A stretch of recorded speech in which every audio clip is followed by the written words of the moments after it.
it?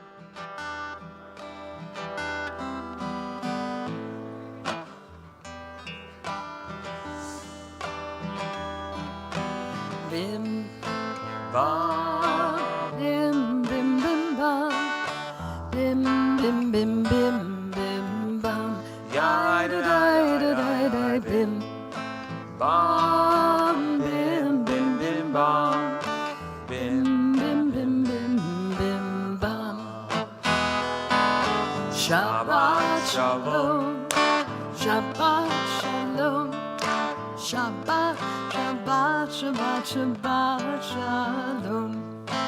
Shabbat shalom. Shabbat shalom. Shabbat, Shabbat, Shabbat, Shabbat shalom. Shabbat, Shabbat, Shabbat, Shabbat shalom. Shabbat, Shabbat, Shabbat, Shabbat shalom. Shabbat. Shalom, Shabbat, Shalom, Shabbat, Shabbat, Shabbat, Shabbat, Shalom. Bim, bam, bim, bim, bim, bam. Bim, bim, bim, bim, bim, bam. Yai, da, da, da, da, da, bim. Bim. Bam, bim, bim, bim, bam. Bim, bim, bim, bim. Bim, bim, bam. In a moment, well, you know what? Let's start as we always do. Let's make sure we know the people we're around. Then I'll share a little explanation. So as we come together, find someone you're sitting near who you may or may not know. Introduce yourself to them. Welcome them. Make ourselves a community right now.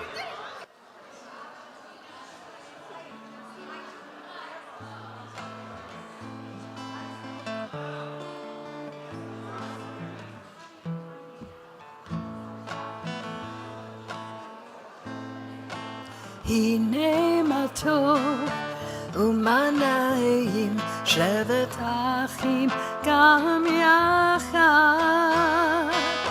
הנה מה טוב ומה נעים, שבת אחים גם יחד. How good it is, how sweet it is to be together on this day. How good it is, thank you, how sweet it is to be together on this day. Hine ma tov, ומה נעים, שבת אחים גם יחד. הנה מה טוב ומה נעים, שבת אחים גם יחד. One more time. How good it is, how sweet it is to be together on this day. How good it is, how sweet it is to be together on this day. הנה מה טוב ומה נעים, שבת אחים גם יחד. הנה מה טוב ומה נעים, שבת אחים גם יחד. שבת אחים גם יחד. Shabbat. אחים גם יחד. I know you've paid your dues. You can sit in these seats down here. I mean, it's really fine. But, well, tonight's plan is to have a nice, calm, peaceful Shabbat service, a meditation service. For those who aren't regulars to our 6:30 service, we call them CAYA, come as you are, relaxed, informal, just a chance to meditate and enjoy Shabbat together. And then, so our thought was, we wanted to have some closure in a sense as well. You know, it's been a tremendously difficult year, and sadly, in our world, those challenges still exist. But for us as a congregation, three weeks after the war began in Israel, we lost our founding rabbi, we lost our friend, Rabbi Daniel Schwartz. And so it's been this cloud in a sense for us.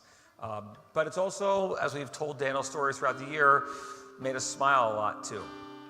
You know, it's that sense of how we mourn and how we deal with the realities in our lives that we're challenged with. We're in the midst of the holiday of Sukkot, right? We have a sukkah on the bima. Daniel decided we should have a sukkah on the bima because and some of you were there, in the office building, we weren't allowed to build a sukkah in the parking lot. West Bloomfield Township would not allow for that. In the midst of our building project, I actually know all about the challenges of West Bloomfield Township to this day. But we won't talk about this right now. But we didn't build a sukkah in our parking lot because it wasn't allowed. And Daniel said we should have in our new building a skylight so that even indoors we'll be under the stars. We'll be outdoors in a sense, and the moon we can look up and see. And so that was a creation of this. Everything at Temple Shir Shalom, even the new things we've created, has Daniel's presence in it. His ideas, his thoughts, his intention, his wisdom. And so we at Temple think of him all the time.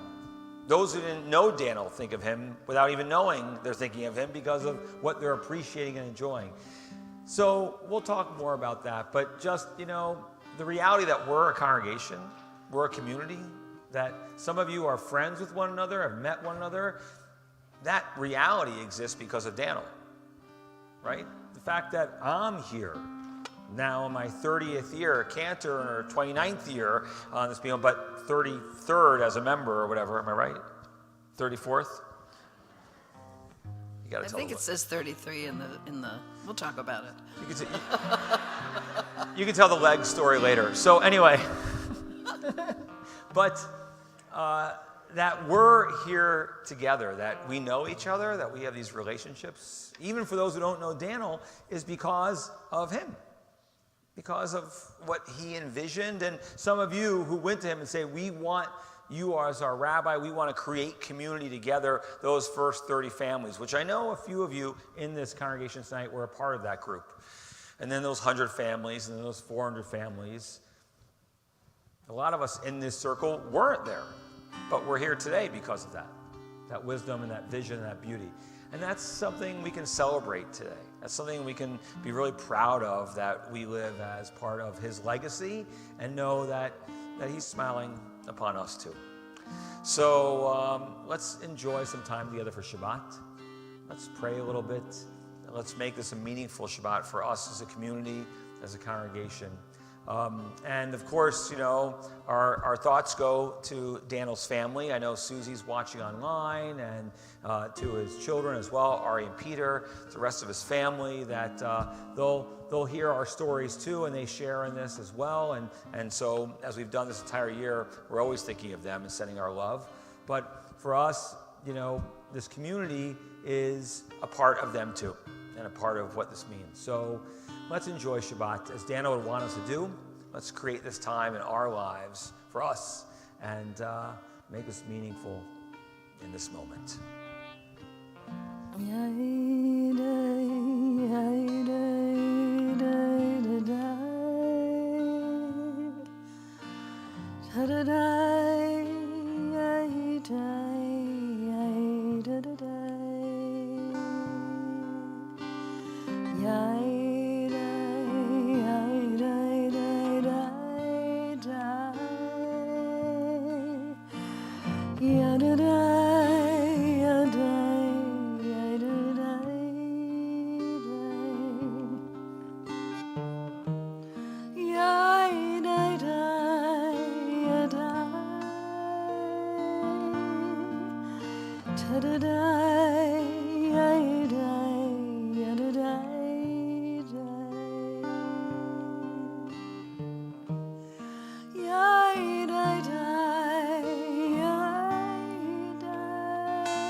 Olam chesed yibane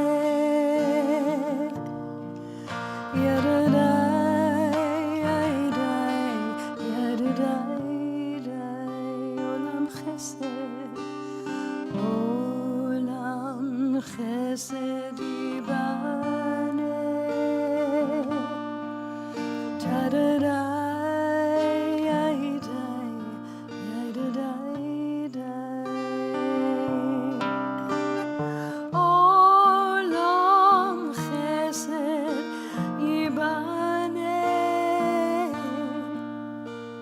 Olam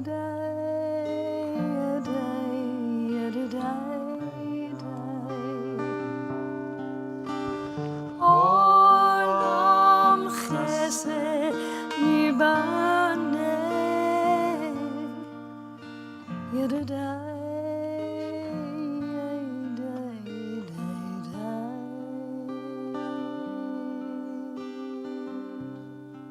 It is Shabbat. It's time in our lives that we can take the time to focus on what's most important, the blessings that we feel. The reality is that we can celebrate in our lives in the midst, even around the challenges that might exist. So as we begin our prayers tonight, as we begin our service, if you're so comfortable, maybe close your eyes. Take a deep breath in, breathing in God's gift to each and every one of us, and breathing out our gift to this world. It's Shabbat. It's the Shabbat of the holiday of Sukkot. On the bima sits the sukkah. That's a reminder of the protection we may feel in our world. The rabbis discuss at length why we build the sukkah and the link to our history and to our memory as a people. But then they go deeper. One says it's the reality of the fragility of life. That a simple structure so easily can at one moment protect us and keep us safe, but another can be blown away. The schach, the covering that we see the stars through the roof of it, reminding us as well that that protection isn't so clear necessarily. But one of the other rabbis says, actually the opening, the schach, is in a sense the sense of the divine presence that shines, that comes through the moon's glow into our homes, into our lives. And the idea that we feel God's protection, that we say in the midst of our prayers in the evening, in the Hashkivenu Sukkot Shlomecha, a sukkah of peace, that we hope for that protection, that idea of peace. This year has been a time filled with the realities of the fragility of life. What we know one day is untrue in the next. In a sense, that proverbial rug pulled out from under us, and we feel unsturdy in our world. But the ancients said, we always have Shabbat. No matter what we may experience, we can still give ourselves a moment to pause and think of blessings. So as we begin our prayers, think of those blessings. Maybe it's the simplicity of the very air we breathe, the cool, crisp air we feel upon our cheek as we walk outside in the fall evening. Maybe it's that sense of community, that we know we're not alone, that we are surrounded by one another, all thinking different thoughts, all having different connections, but we're a part of something bigger than ourselves. Maybe it's the connections literally to the people we came with, a spouse, a sibling, a friend, a parent, a child. We're connected. Maybe it's memories of those who are no longer here, who in their lives gave us values and blessings and love and kindness to help us build our foundation in our life, reminding us that sense of Olam Chesed Yibaneh, that this world still is built on kindness. This world is still founded on the kindness, and we we too can bring that to one another. We too can make that a part of our everyday. I will build this world from love.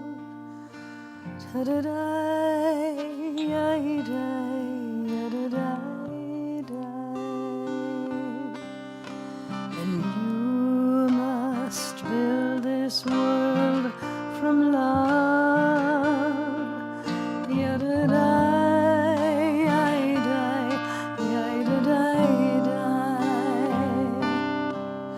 And if we build this world from love,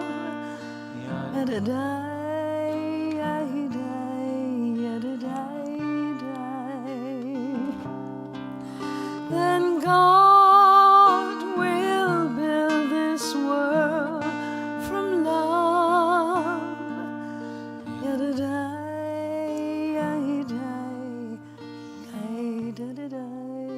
Olam chesed, olam chesed yibane.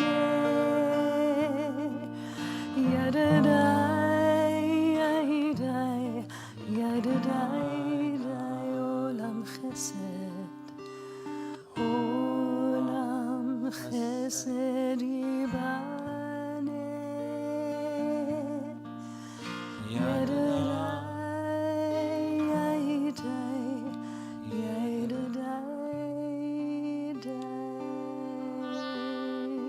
So our CAYA services are not services we formally use the prayer book. You're always welcome to open it up. We'll share some pages in them that will guide us in our prayers, but it's about just singing along and being a part of the prayers. For those who've logged on, yes, we began services late tonight. That was intentional because it is a service that we're remembering Daniel Schwartz. He was never on time. So we wanted to purposely, it was not that we were drinking in the sukkah beforehand. Really, that was not the reason why. So, but our prayers begin with the call to worship the Baruch Hu on page 20 of our prayer books. If you like, if you're able, we ask you to rise together.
בכל לבבך ובכל נפשך ובכל מאודך. והיו הדברים האלה אשר אנוכי מצווך היום על לבבך, ושיננתם לבניך ודיברת בם בשבתך בביתך ובלכתך בדרך ובשוכבך ובקומך, וקשרתם להיות על ידיך, והיו לטוטפות בין עיניך, וכתבתם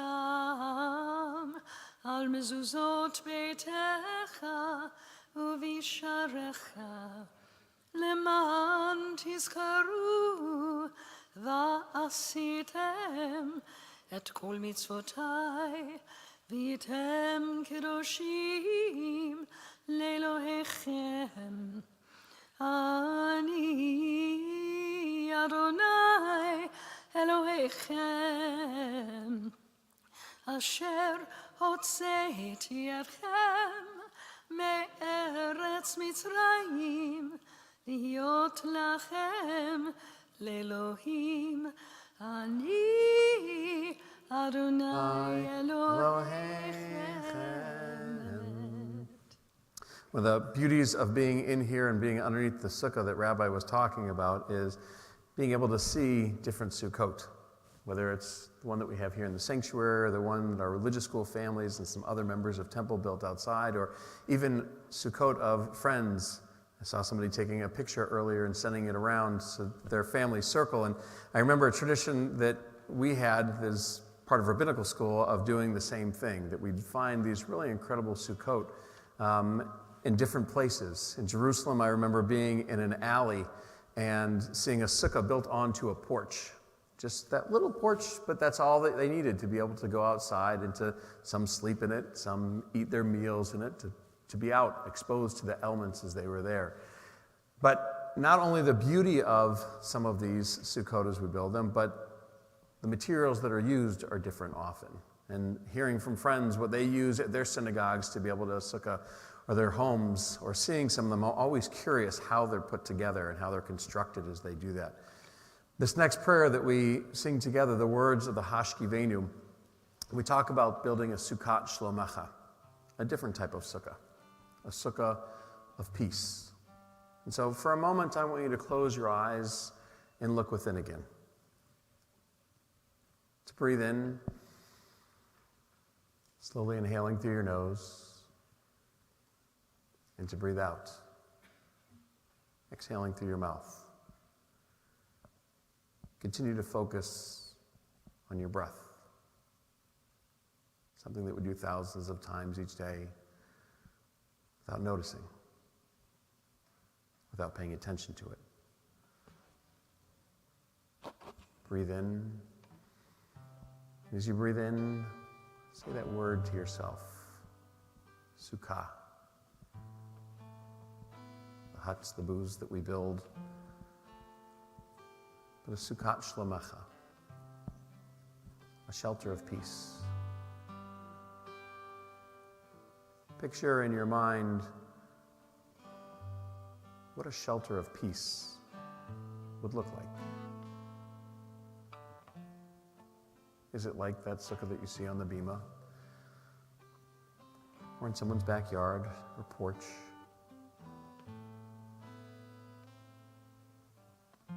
How is it different? A shelter of peace. What makes it a shelter of peace? How do you know when walking up to it that there's something special about it?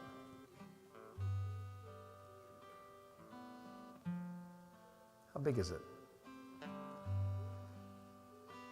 Is it large enough for just one individual or a couple extended family, congregation, or a community? How many people can fit inside that Sukkot Shlomecha?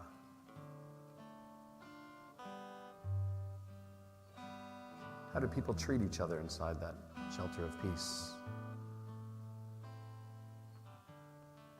What makes it unique?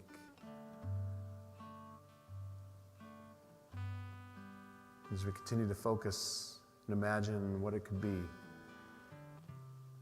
what it would look like we join together in these words of the Hashkivenu, asking that God create for us that shelter of peace. God spread over wings over each one of us. Watch out for us. Protect us. So that tomorrow morning we can wake up to life renewed and refreshed. Hashkivenu Adonai Eloheinu leshalom ve'amitenu malkeinu lechaim Hashkivenu Adonai Eloheinu leshalom ve'amitenu malkeinu lechaim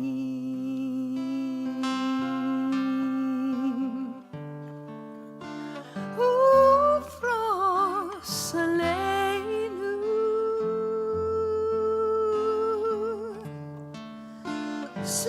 Sukkot Shlomecha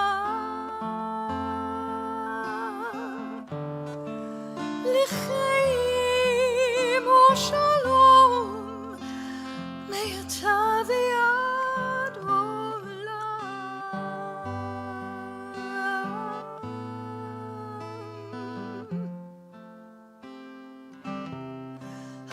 Hashkivenu Adonai Eloheinu leshalom ve'amitenu malkeinu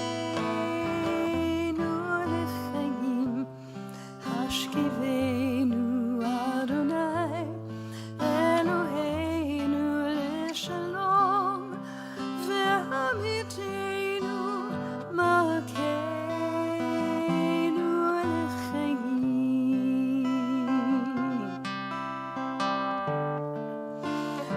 Ushmor tzeiteinu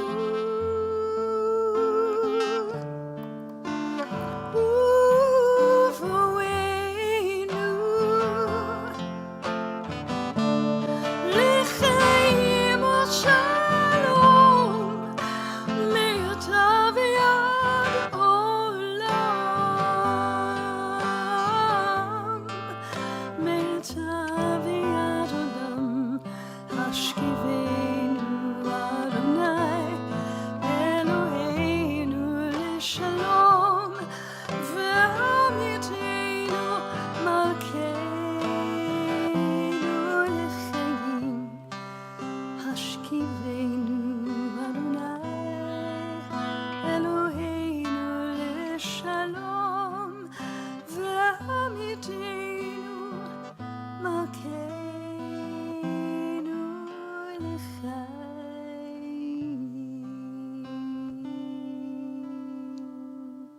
In preparation for the Amidah, for our central prayers of worship, we rise together.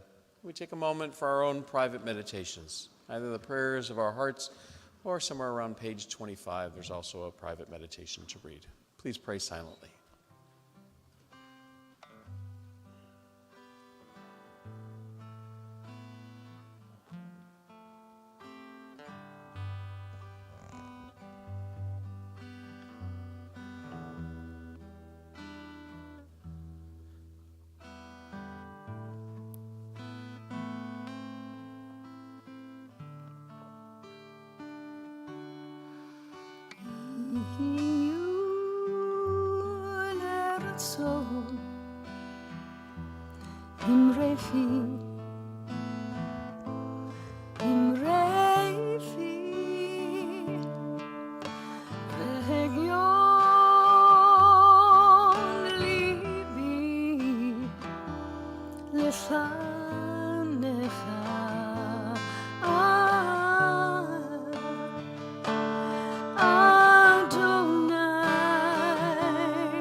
תפתח ופי יגיד תהילתך. Eternal God, open up my lips that my mouth may declare your glory. Baruch atah Adonai, Eloheinu, ve'Elohei avoteinu ve'imoteinu, Elohei Avraham, Elohei Yitzchak, ve'Elohei Yaakov, Elohei Sarah, Elohei Rivka, Elohei Leah, ve'Elohei Rachel. האל הגדול, הגיבור והנורא, אל עליון, גומל חסדים טובים, וקונה הכל, וזוכר חסדי אבות ואימהות, ומביא גאולה לבני בניהם, למען שמו ויהבה. מלך עוזר ומושיע ומגן, ברוך אתה אדוני, מגן אברהם ועזרת שרה. אתה גיבור לעולם אדוני, מחיי הכל אתה רב להושיע, מוריד הטל, מכלכל חיים בחסד, מחיי הכל ברחמים רבים, סומך נופלים ורופא חולים, ומתיר אסורים, ומקיים אמונתו לשני עפר.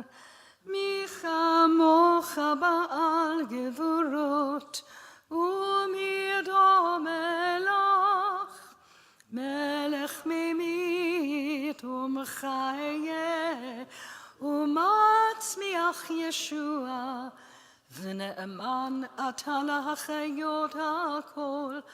ברוך אתה אדוני, מחיי הכל. אתה קדוש ושמך קדוש, וקדושים בכל יום יהללוך סלה. ברוך אתה אדוני, האל הקדוש. Please be seated. As we've done for over a year now, with this ongoing war and hostages still being held, we take a moment in the midst of our prayers to think of those in Israel and around the world who have been affected. Take a moment for the state of Israel, wishing strength. Avinu Shabbat Shamayim, Tzur Yisrael v'go aleinu, Barech et Medinat Yisrael.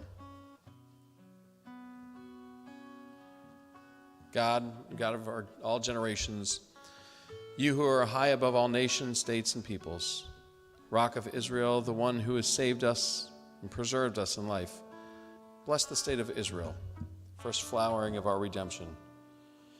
Be her loving shield, a shelter of lasting peace.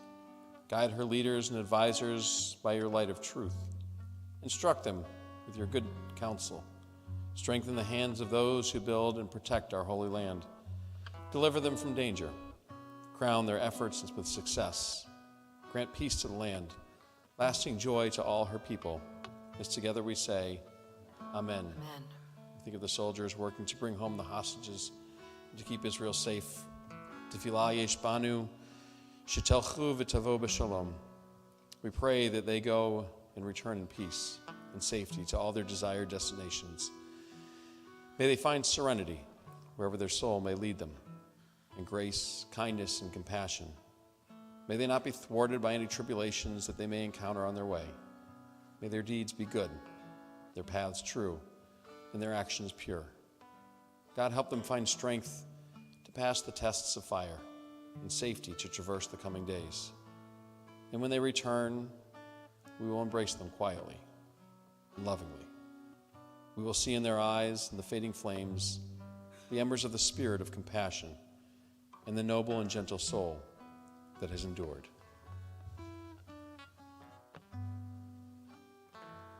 Of course, this prayer we say for those still held hostage, the 101 in Gaza who we think of at this time. Mishiberach Avatenu, may the one who blessed our ancestors, Abraham, Isaac, Jacob, Moses, Aaron, David, and Shlomo, Sarah, Rebecca, Rachel, and Leah, Miriam, and Esther. Bless and protect and guard those who are abducted and taken hostage, the missing and the kidnapped who are taken from their homes, their villages, their kibbutzim, from military posts and from fields of dance, who are now in danger in hostile and foreign locations in the hands of messengers of destruction. For we and all the people of Israel are praying on their behalf. May God have compassion upon them and bring them out from darkness and the shadows of death, and break their bonds and deliver them from distress, redeem them speedily, returning them to their families, to their towns, and to their homes, to fields of dance and joy. And let us all say, Amen.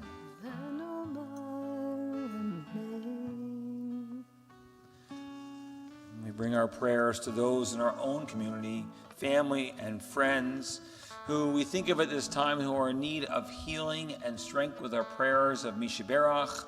We take Torah out of the ark. We walk around with it, reminding ourselves that Torah is not only a source of wisdom, of learning, as it's been for thousands of years, but also a source of strength and hope. Please rise. Mishberach Avatenu Avraham Yitzchak v'Yaakov v'Imotenu Sarah Rivka Leah v'Rachel Hu Yivrech et Cholim. Merciful God who has blessed our ancestors Abraham, Isaac, Jacob, Sarah, Rebecca, Leah, and Rachel.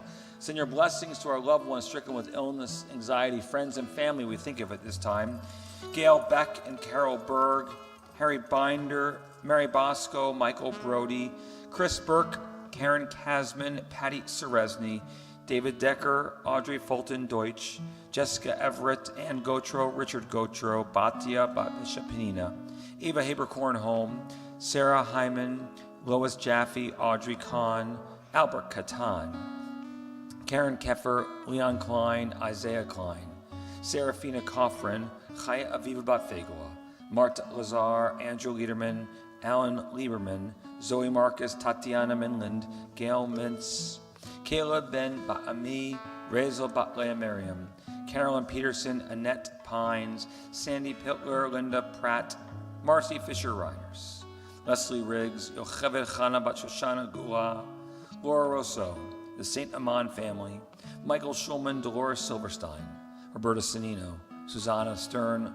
Len Turman, Martin Thaler, Karen Thompson, Stuart Thompson, Casey Vaughn, Mike Vaughn, Stephen Balick, Beverly Bondi, Marilyn Webb, Dolores Weinstein, all the names in our hearts. Especially we think of the over 6,000 Israeli soldiers physically injured since the October 7th terrorist attack, and all those in Israel and throughout the world, emotionally hurting and in need. Baruch atah Adonai, Rofeh HaCholim.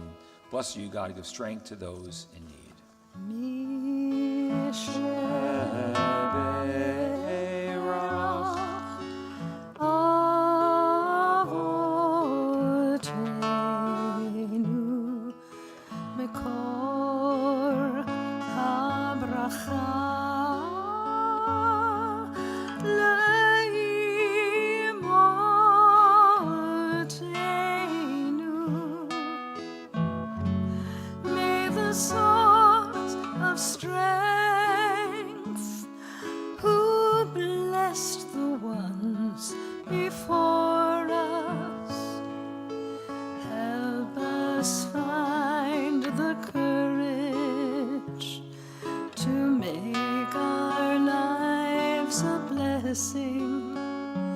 And let us say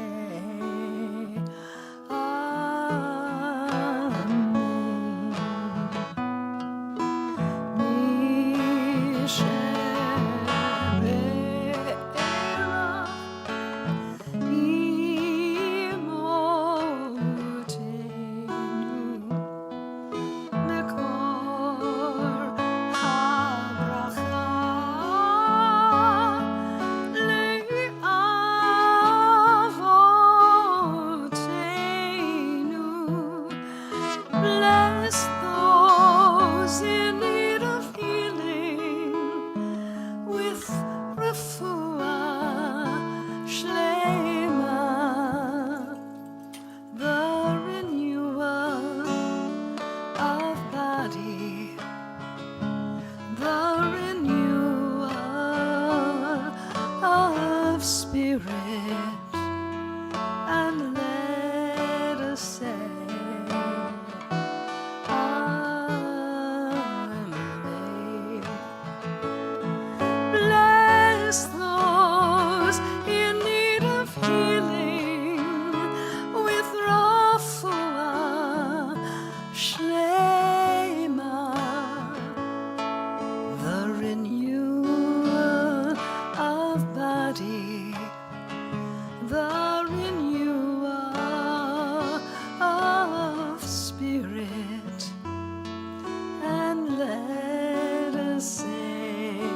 רצון הכל, לתת גדולה ליוצר בראשית, שלא עשנו כגויי הארצות, ולא שמנו כמשפחות האדמה, שלא שם חלקנו כהם, וגורלנו ככל המונם, ואנחנו קוראים ומשתחווים מודים לפני מלך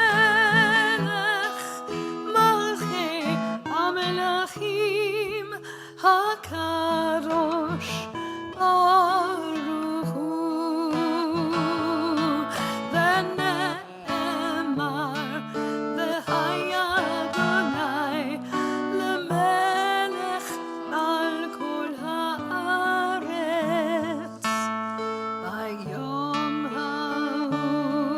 ביום ההוא יהיה אדוני אחד,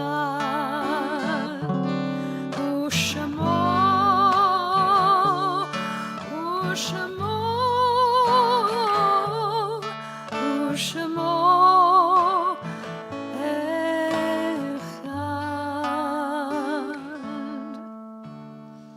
Nothing can fill the emptiness that a death leaves behind. Those who are no longer a physical presence are still alive within our thoughts and our words. Their memories are only a part of the picture. So long as we recall their presence, then their warmth, their friendship, their heart, mind, and thought are still within our soul. We honor and cherish the ones we love by living our lives to the fullest. So in this Shabbat, we think those friends and family who have been taken from us in these most recent days, whose Shiva Shloshim in Shana we mark. Francis Metcalf, Suzanne Bashan, Harry Pivos, Sylvia Cohen, Douglas Jonas, Susan Whitus, Harriet Davis, Sharon Hope Katz, Holly Goldstein, Yehuda Zemmelman, Donald Janauer, Lori Faber, Rabbi Daniel Schwartz, the 374 IDF troops killed defending Israel and working to bring home the hostages, and all the innocent lives lost during this war. And to their names we add those whose yahrzeits we mark, those whose anniversary of passing we lovingly commemorate.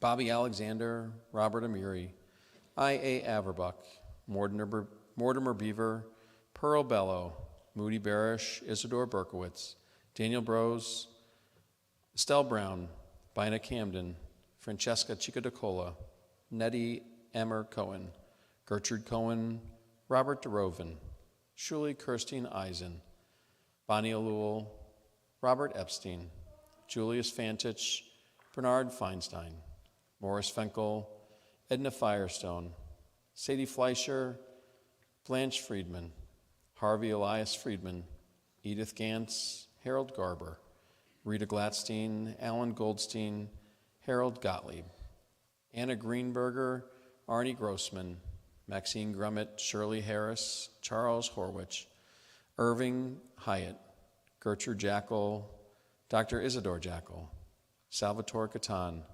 Samuel Kamen, Leonid Konnikov, Dr. Kathleen Marie Joyce Kim, Mina Kogan, Dr. Ken Kurjan, Cal Lefton, Sonia Liederman, Richard Lustig, Daniel Max, Leroy Mertz Sr., Arlene Newcomb, Gail Parrish, Frida Paul, Mildred Persinger, Betty Pullman, Raymond Portney, Robert Rollins, Melvin Rose, Hyman Rubin, Joseph Sanders, Dominic Sorrow, Dr. Jacob Shapiro, Gloria Sharkey, Zelda Schwedel, Judy Siegel, Harold Singer, Molly Sinkoff, Bernard Sklar, Ralph Sossin, Ruben Stahl, Carl Stein, Andrew Thomas, Abraham Wallace, Frank Wallace, Tima Watsman, Carl Zipper, Maida Zuckerman, Max Zuckerman, Susie Zussman.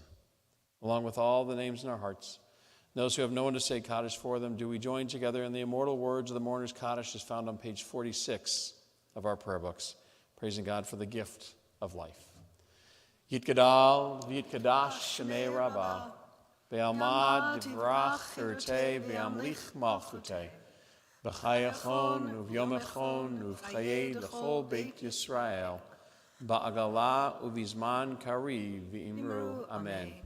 Yehei shmei Rabbah mivarach le'olam omei almaya, yitbarach v'yishtabach v'yitpa'ar v'yitramam v'yitnaseh, v'yitadar v'yitalev v'yitalal shmei kudusha b'richu, le'ela min kol birchata v'shirata, tushbachata v'nechamata, damiran be'alma v'imru amen. Yehei shlama Rabbah min shemaya, v'chaim aleinu ve'al kol Yisrael v'imru amen. Oseh shalom b'mromav, hu ya'aseh shalom aleinu ve'al kol Yisrael v'imru amen. May the source of peace send peace to all who mourn. Comfort to all the bereaved among us here and everywhere. As together we say, amen. Oseh shalom b'mromav, say shalom aleinu ve'al kol Yisrael ve'imru amen. Oseh shalom b'mromav, hu yaseh shalom aleinu ve'al kol Yisrael ve'imru amen. Yaseh shalom, yaseh shalom, shalom aleinu ve'al kol Yisrael. Yaseh shalom, yaseh shalom, shalom aleinu ve'al kol Yisrael. Yaseh shalom, yaseh shalom, shalom aleinu ve'al kol Yisrael. Yaseh shalom, yaseh shalom, shalom aleinu ve'al kol Yisrael. Yaseh shalom, yaseh shalom, shalom aleinu ve'al kol Yisrael. Good Shabbos, everyone. Shabbos, Rabbi. I'll save my announcements and Tish time for the end, and some things to share about upcoming exciting events. It's working now? Yeah, good.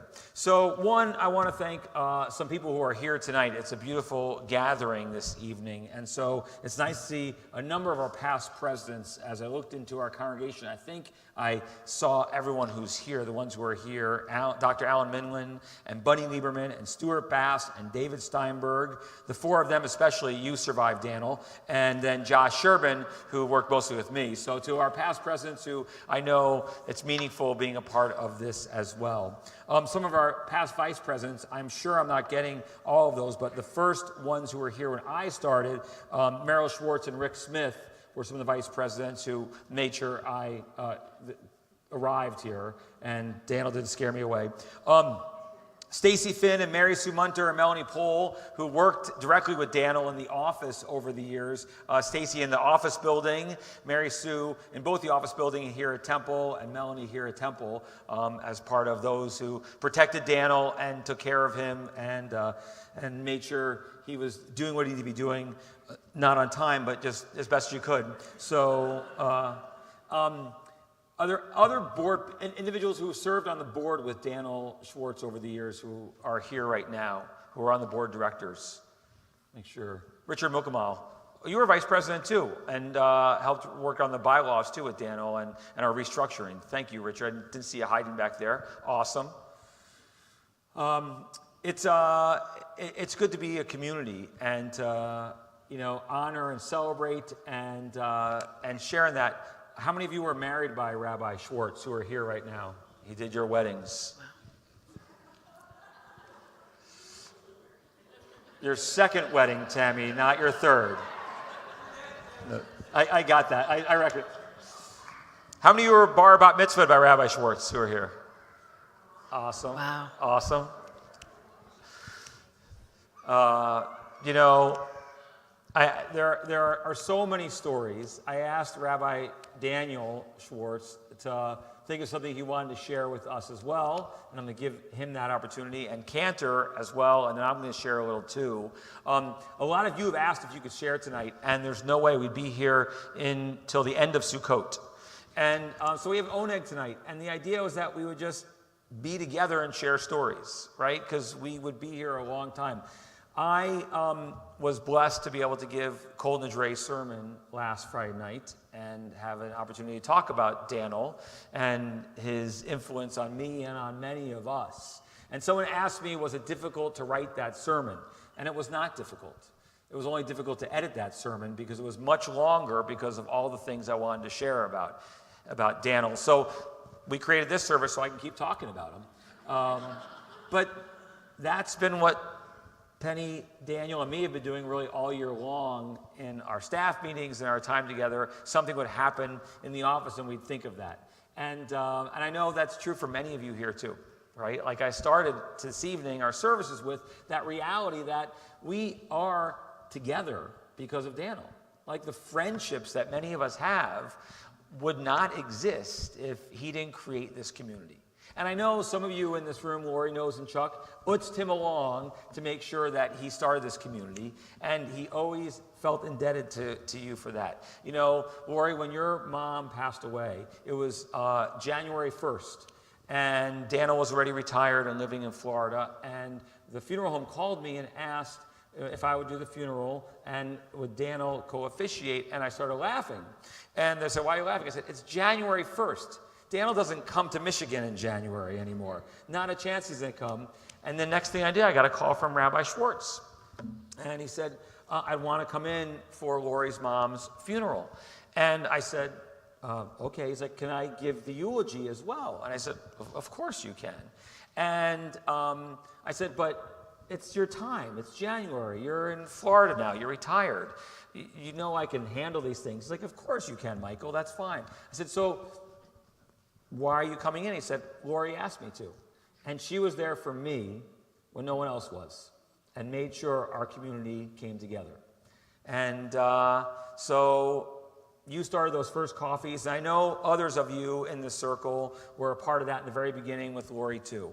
But he said he'll never forget those who were there for him. And he taught me that lesson about loyalty and about commitment and what you do for one another and how important that is. But Daniel was always teaching, right? Even in his humor and his wit and his challenging of the three of us on the Spima, he was teaching us and giving us this gift so that we could be better at what we do and that we could serve our community even better as well. So I don't know who wants to go first, Rabbi Daniel or Cantor Penny, if you want to share something. So I'm going to talk a little bit about how I met him, which you already know that story and not everybody knows. And I think you're right. I think it's 1991. So it was a really crisp, beautiful day in 1991, and I was working at the JCC, working for the Jewish Parents Institute, and I had been working with Patty Seresny. And Patty's daughter, Patty and Steve's daughter, wanted to become a bat mitzvah, and so they joined Shir Shalom, and she'd be utzing me to come to Shir Shalom, because I'd already been to the other options, and I didn't like any of those for my family. And I'd been unaffiliated for over 20 years, or almost 20 years. We left New York, and I never found another congregation I wanted to be a part of. But I wanted to raise my children, right, in a Jewish home. So she kept utzing me, and she said, you should come to the children's service at the West Bloomfield High School for Rosh Hashanah. It's open to everybody. So I did. I got my two little children in tow, and we went to this giant auditorium with a lot of people. And in the middle of the service, this rabbi came out, and instead of a sermon, he had a stool and a top hat on top of the stool. And he was telling this story, and as he told the story, he began to pull out a scarf. First came a red scarf, which was tied to a yellow scarf. Then came a purple one. And then the kids started to giggle all through the room. and then another one, and then a different color. And have you seen him do this? No. Okay, this is cool because it's a good story. So he must have taken 20, maybe 30 scarves out of this top hat. He just kept pulling and gathering them, and by the time he had finished, the whole room was laughing out loud. And I thought to myself, wow, I've never seen a rabbi do that. Certainly not in the service, in a religious service. And he wove this story, and to the best of my recollection, the story was about the differences of each of those scarves. They all came in different shapes and in different colors, but they were all tied together, just as we are as a community. And I thought, wow, that's very, very powerful. And at the end of that, there was an oneg in the cafeteria, and Patty saw me. Come on, you joined. I said, no, I'm just checking it out. So she dragged me by the hand, literally pulled me to the cafeteria and said, Rabbi Schwartz, I want you to meet your new choir director, Penny Steyer. A true story, as Daniel would say. So we met a little bit later, and he talked about how he wanted to start a choir. And he'd been asking different members of the congregation, and nobody would do that. And I loved this congregation already. It didn't take very long, right? And I said I would do that for him. His belief was that if you had a choir, people would come. They would come to services. They'd bring their families, they'll bring their friends, but most importantly, they would own the congregation. It would become theirs, and they would invest in it, and it would grow. And it did. And it was pretty awesome. So I gave him the choir, and he gave me a home for myself and for my family. And I'm incredibly grateful for that. That's my first story.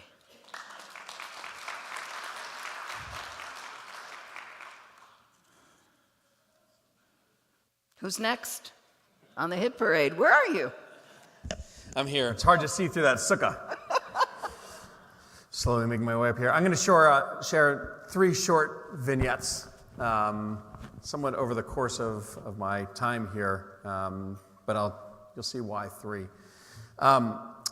July of 2008, I had started full-time July 1st, and a few days later, Rabbi Moskowitz went to Israel on the teen mission, and then I was going to trade places with him a little bit later on. But right as he was leaving, around that time, there was the death of a son of 2 of our members from Temple, Ruth and Mort Stockler of blessed memory. And Mort called me and asked if I would officiate at the funeral. And Daniel was in town as well. And we were talking, and I asked at one point why it was that he wanted to have me officiate at Michael's funeral. And he said, "You'll always remember your first, and we want you to remember our son." So Daniel, of course, came to the funeral service and watched me as I officiated from the back of the chapel and then again graveside. And afterwards, of course, had some critiques to share with me. The one I remember was, if they wanted singing, they would have hired a cantor. Don't sing.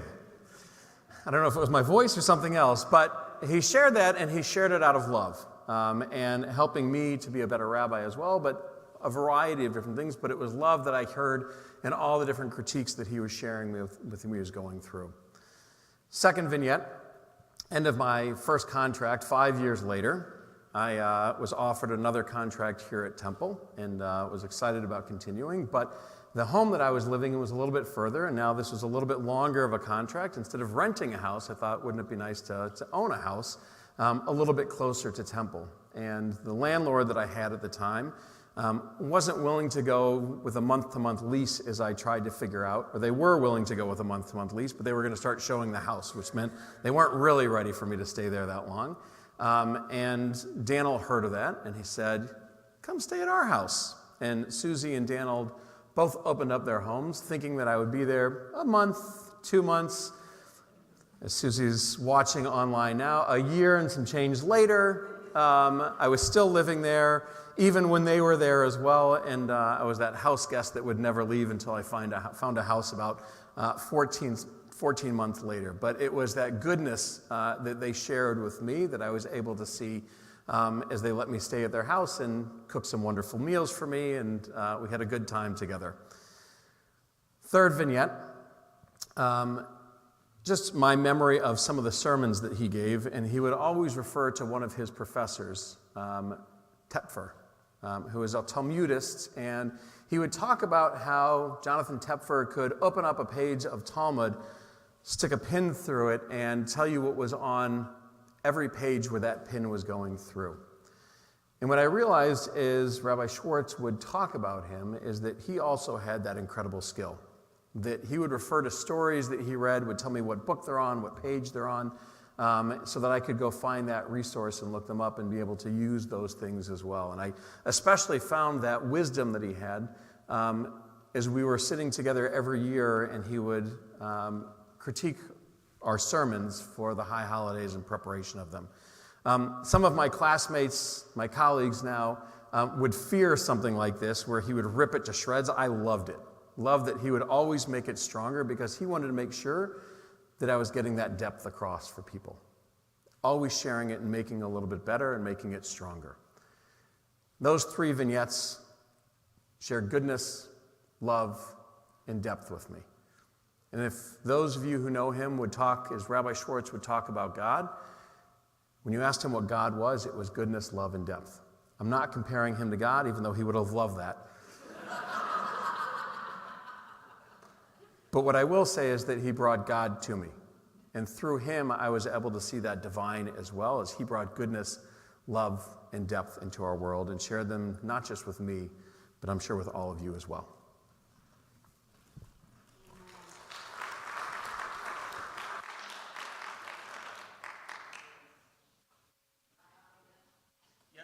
Cantor, you can share another story.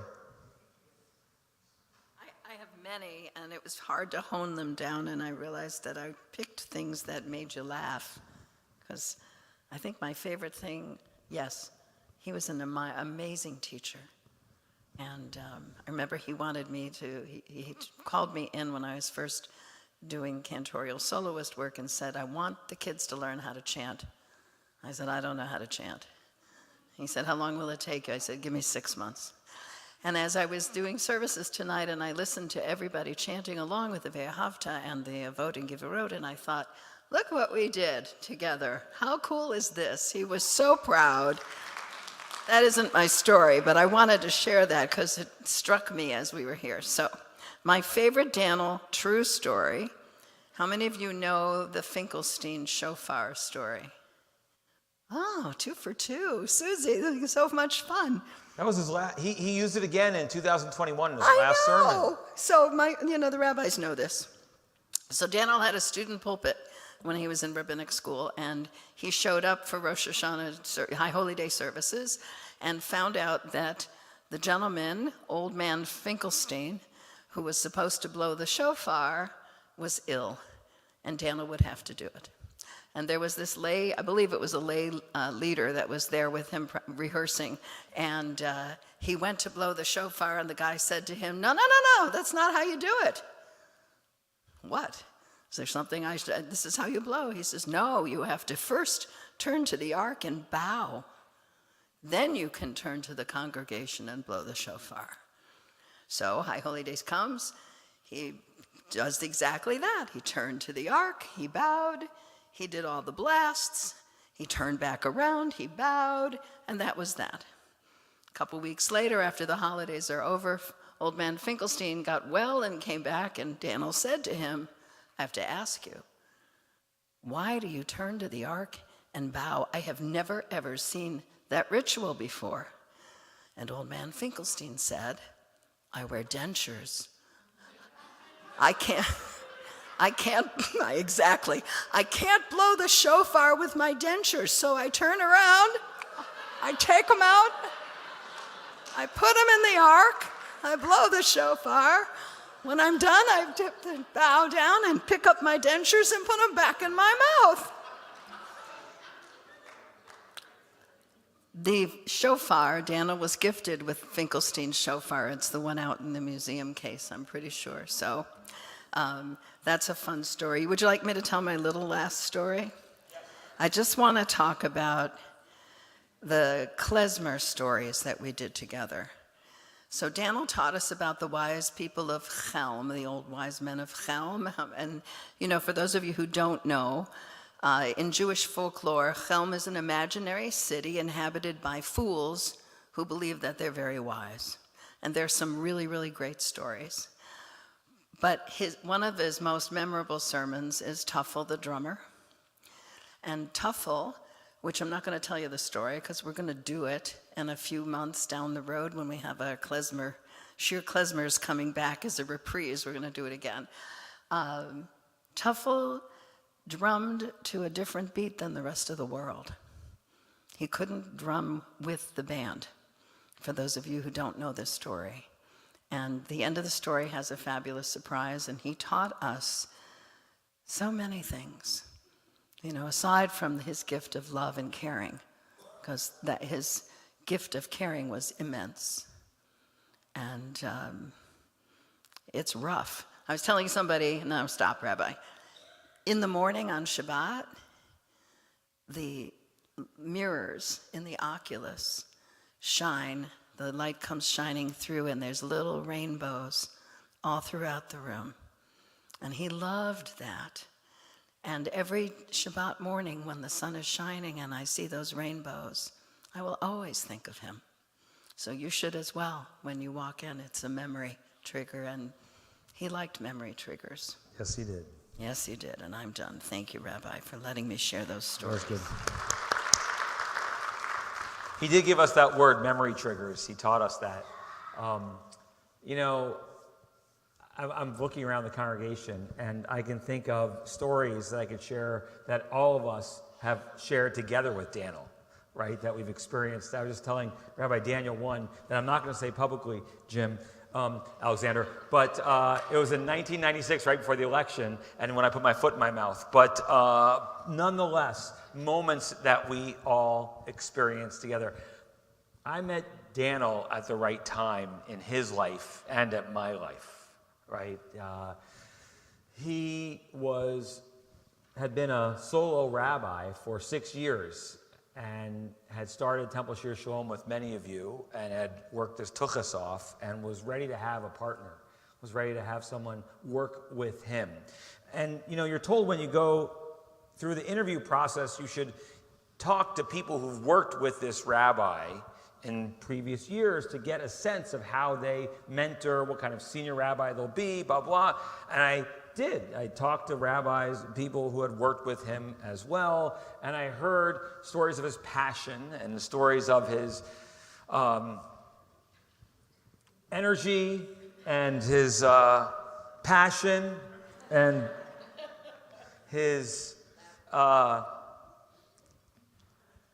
determination. And but I found all of those couched in someone who really wanted to work with another rabbi and have a partner. My first Shabbat here, he said, we should study together.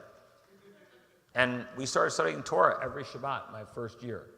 Actually, Friday before Shabbat would begin, we'd sit and get ready for Tish, but we'd study the weekly parsha, and he wanted someone to be a partner with him, and it was really a blessing. But he also gave me the gift of being myself. Like he said, so many rabbis go to synagogues and your wings are clipped. And he goes, I don't want that to happen. I want you to be yourself. And I've always said for my 29 years plus of the rabbinate, I am able to do all the things I do because of Daniel's behavior before me, so I knew I was safe. And I could be myself and never get in trouble for it. Well, a couple times, but for the most part. But, you know, Daniel, I wasn't planning on coming to Temple Shir Shalom. Daniel being Daniel got the resume for Temple in late. And the way it works when you are coming out of rabbinical school, any synagogue that wants to hire a rabbi comes to the seminary, and they have to interview anyone who signs up for these hour blocks of time. And so you have all of these interviews set up. And so I knew I had some ins in a synagogue in San Diego with a rabbi I had worked with, who was a great rabbi, a rabbi I had worked with in Charlotte, North Carolina, who I was interning with, and great opportunities. And I had another 12 interviews as well in those first 2 weeks. And then after those 2 weeks end, you get callbacks, and you get to travel around the country. And if you're lucky, go to 6 congregations in those time period. And so... But in the days leading up to the first day of interviews, Monday morning, on Thursday I got 2 phone calls, and there were the synagogue in San Diego pulling out and saying they hired someone from the field. They were no longer looking for a new rabbi coming out of school. And the synagogue I had interned in Charlotte decided to hire a cantor instead of a rabbi. And the rabbi I was working with said, he goes, I lost. The board, this is what they wanted, and... a year later, they had fired the cantor and then hired a rabbi. But nonetheless, it didn't work. So I'm like, oh, I've got these open slots. What am I going to do? And what do you know?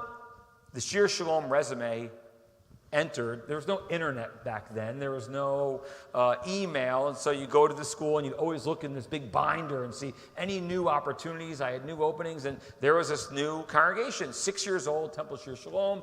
Daniel wrote this beautiful description of the community, of who we were and what we wanted. And I had this open slot at 8:30 in the morning.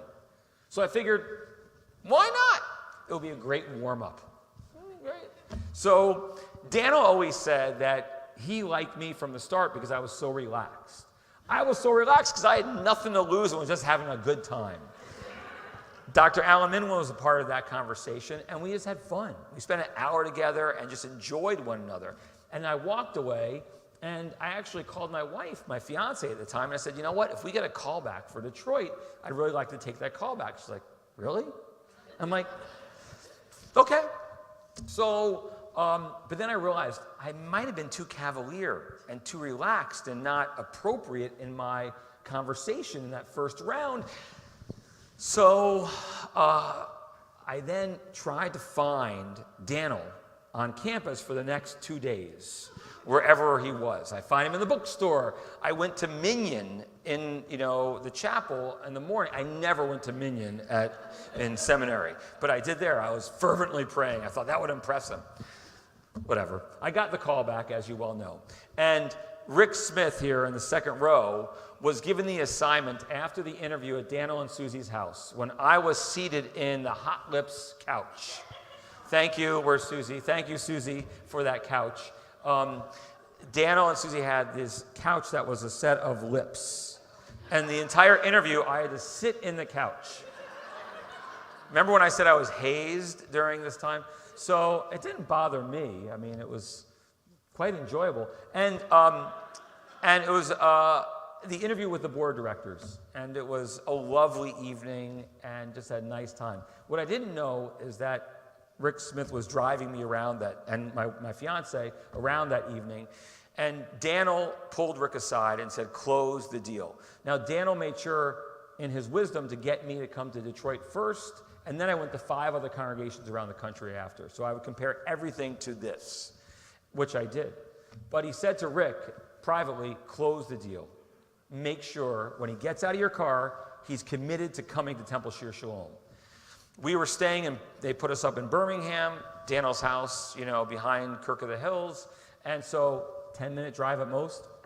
Remarkably, it took Rick an hour and a half to drive. What's that? You want to tell the backstory? That would be owed. So I don't know where, I didn't know, I've never been to this. I never set foot in Michigan before this callback interview, but he had instructions from Daniel and drove us all around and had us laughing, and we left knowing we'd be coming to Detroit. And Daniel sold Leslie. We're 3 hours from Cleveland. It's, easy to get to. You'll be a part of this. Daniel always knew things 10 steps ahead. He was never thinking, and he always would say to me, Michael, what's 3 steps from now? What's 5 steps from now? What's 10 steps from now? Don't think about the next step. Always know what's what we have to do down the road. We're not just about surviving as a community or about being a people as a community right now, today. What's tomorrow? What's next week? What's next month? What's next year? What's 10 years? What are we going to do? How do we make this work? And that was vision. That was always what he was doing. But he also did it with that vision of relationships, that we're a community, that we care about each other, and that we understand and know each other. You know, we talk to colleagues, and we're told in rabbinical school, don't be friends with your congregants. You really can't have that relationship. Well, that ended my first year. And so, because we're a different kind of congregation. And I think it's because of the gift you all gave Daniel from the very beginning, telling him he's not alone. And that there are people who believe in him and care about him and want to create a community with him. And because of that, he wanted to always give that back to all of you and to those who are no longer here. And he gifted us that as well and taught me how to be a rabbi in that image about genuinely caring about people, not just in that moment, but what they need down the line too. And that is such a blessing for us. And I think today, look, we've gained 79 new families in this past, since July of 23. That's not happenstance. That's because we live that mission. It's because we have energy and joy, and we're celebrating that all the time. But it's because we know each other, and we understand each other, and we know we're there for each other. And Daniel knew how to listen too, and he understood what that meant in connecting. My last conversation with Daniel was on Friday, October 27th.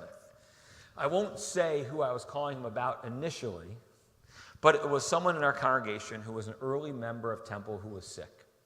And I knew that his wife needed a phone call. I had already been to the hospital twice and been with them. Daniel loved the fact that I could be in the hospital, Daniel, we could be in the hospital with someone, he'd call, and he'd be the hero. Because I get the phone, Daniel called me. I'm like, thanks. But I knew how much that meant, because he cared. So I called Daniel to let him know, and that, I know how much it would mean. And the short part of that story is I know he called that family, not just Friday night, but also Saturday as well. And we lost Daniel. He died on Sunday. So Friday, as we were talking, we were about to hang up the phone. He goes, how are you doing? I'm fine. He goes, you don't sound fine. It was October 27th, 20 days into the war in Israel, into the attack that happened on October 7th. And he goes, no, really, what's going on? I'm like, I'm fine. It's a bar mitzvah this weekend. I'm stressed. There's lots going on. I'm yada, yada. And he says, you're not fine. What's going on? So I said, well, I'm worried. I'm worried about Israel. He goes, what's going on? I said, my son's in Israel. You know Asher's there. And so we talked. And the conversation went on for another 45 minutes. And, he always made me share because he knew how to listen. And he told me, Asher's going to be okay. Asher's got a good head on his shoulders. He loves Israel. He's going to be okay. And you know what? Israel's going to be okay as well. And so it's remarkable that was my last conversation with him. I started services tonight talking about Sukkot and sharing the fragility of life and the idea our ancestors dwelled in these huts to remind themselves of that maybe. We have beautiful homes, roofs over our head, food on our table, lots of blessings, but we're reminded of the fragility of life. October 7th was that wake-up call for us. October 29th was that wake-up call for us as well. And so that reminder, we take nothing for granted. And we miss Daniel every day. But we also know that because of his wisdom, his brilliance, his love and joy and connections, that he's still a part of who we are. And we're blessed because of that. And I know I hold on to that very much so, and I know so many of you do too. And that will always be a part, even when I'm not here, and Cantor Penny's not here, and Rabbi Daniel's not here. that will still be a part of Temple Shir Shalom, because we're blessed to live that. And our children, our grandchildren will live that. And those who haven't even joined Temple yet, can you imagine they haven't? They haven't joined Temple yet, they're going to get that too. And that's truly a blessing. And it's something so beautiful and such a gift that he gave us. So, thank you.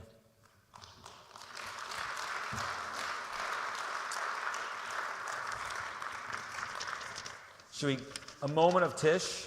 I know some of you have like follow-up stories, and so I'm not going to, because some of you have to leave, so we will, I know. Rick is the funniest person here right now. And so I love when my 25th anniversary, Rick was supposed to MC it, which was going to be I found that out after the fact, which was the greatest joy, that I could have had, and the pandemic robbed me of that. Damn it.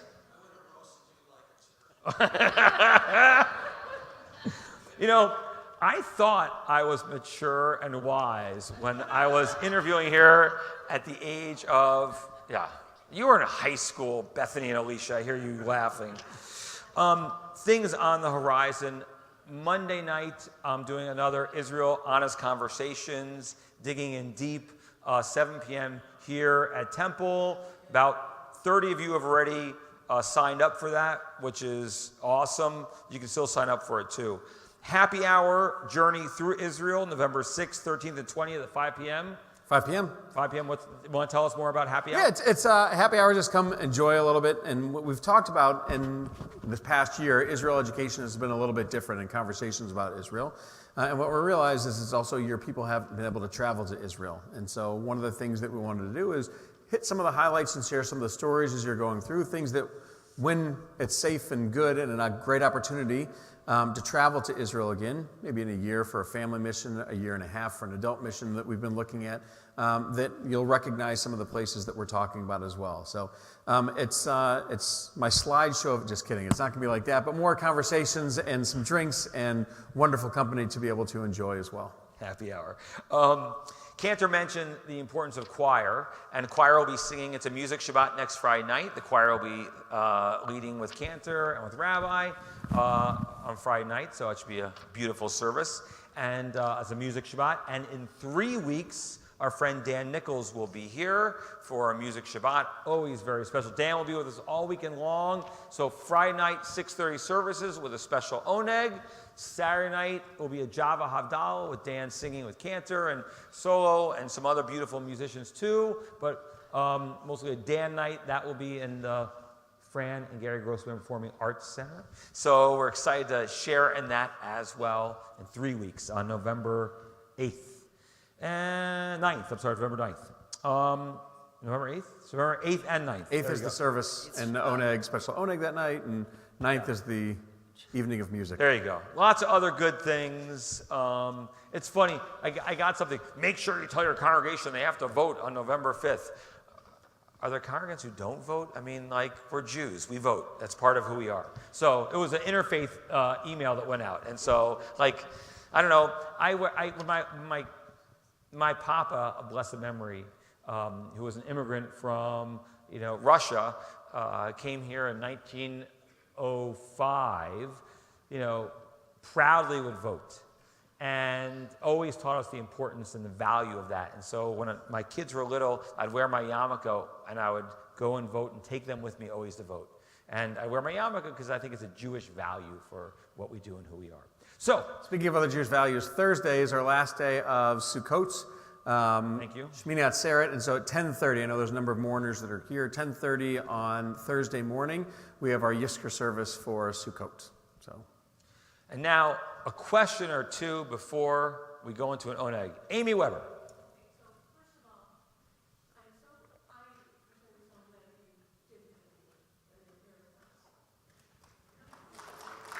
We did what?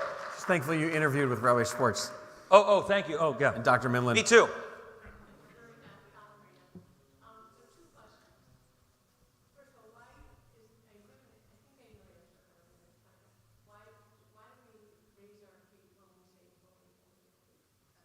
Good. So, Amy asked the question, why in the prayer in the morning service and say Kadosh, Kadosh, Kadosh, holy, holy, holy, do we jump up on our tippy toes like that?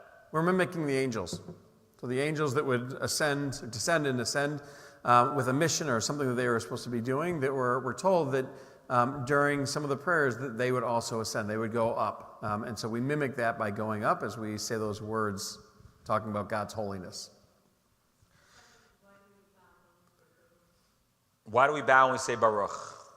Baruch, the root letters of Baruch are the same root letters of the word Berach, or Birkayim, our leg, our knees. And so it was a way of connecting our bodies with our minds, that when you say Baruch sometimes or throughout prayers, you'll see that people will bend their knees. Especially there's certain prayers that you do it on, but that's also why you see in a more traditional synagogue, you'll see people what's called davening, that are constantly moving their bodies to be able to connect mind and body as they do that.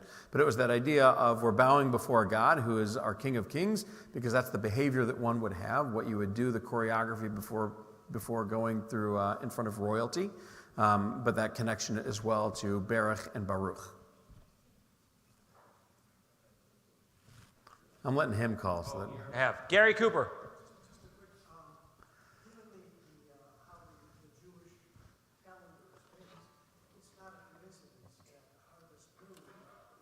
That's correct.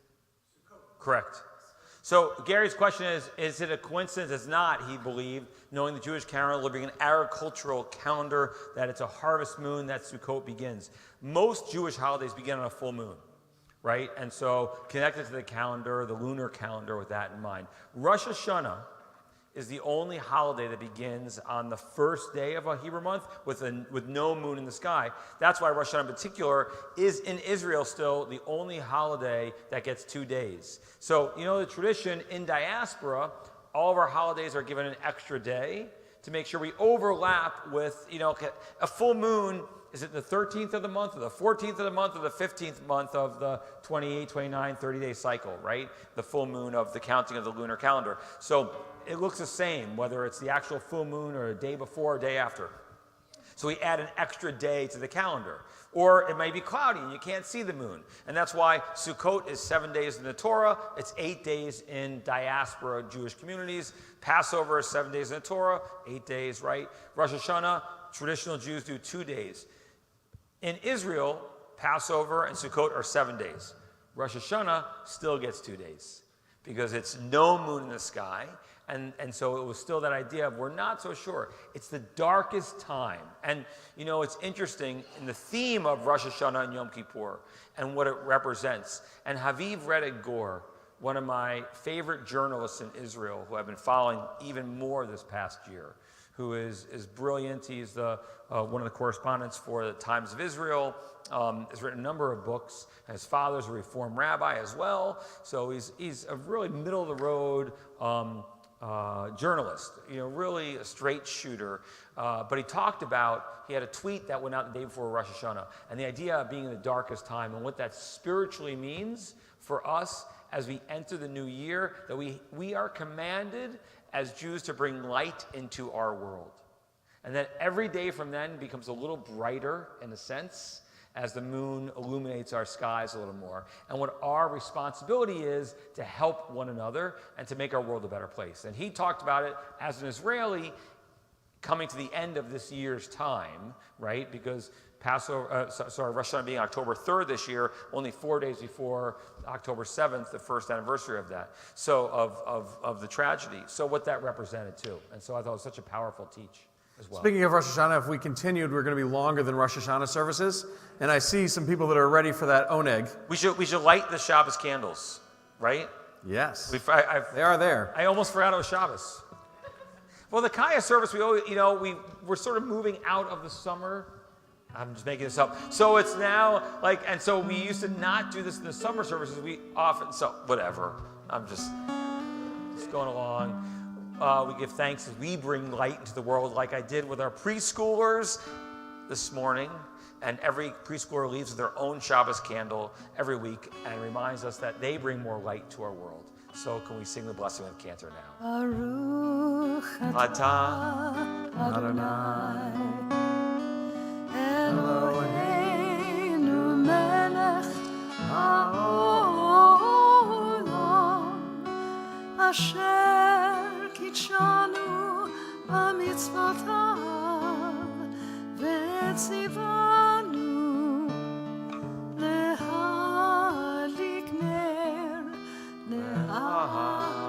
נר של שבת.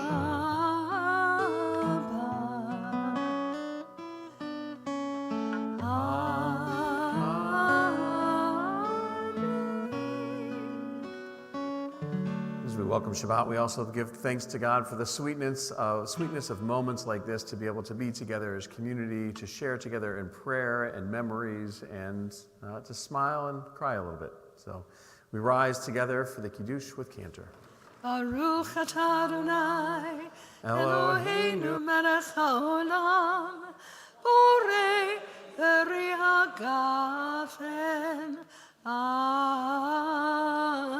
L'chaim. Yivarechecha Adonai v'yishmerecha. May God bless you. May God protect you. Ya'er Adonai panav elecha v'chuneka. May God shine upon you. May God shine through you. Yisa Adonai panav elecha v'yasem lecha shalom. May God bless you. In the words of Rabbi Daniel, as he loved to translate, with gesund health, parnasa success. With nachas from kinder, with joy from children, may we feel that, may we give that, may we share in that. And of course, with shalom, with peace in our heart, our mind, may we bring more peace into our world. Together we say, Amen. V'yasem lecha Shalom. Shabbat Shalom. Good job, everyone. One other thing, you may have noticed we do have copies of Daniel's book, Finding Joy, that came out in 1996. Mike's off. So, if you like it, There's copies of Rabbi Schwartz's book that came out in 1996 on the buffet outdoors. It's not by accident. If you'd like a copy, you haven't read it, you want another one, I think there's some signed copies there as well. We'll hope you'll enjoy one and take one with you.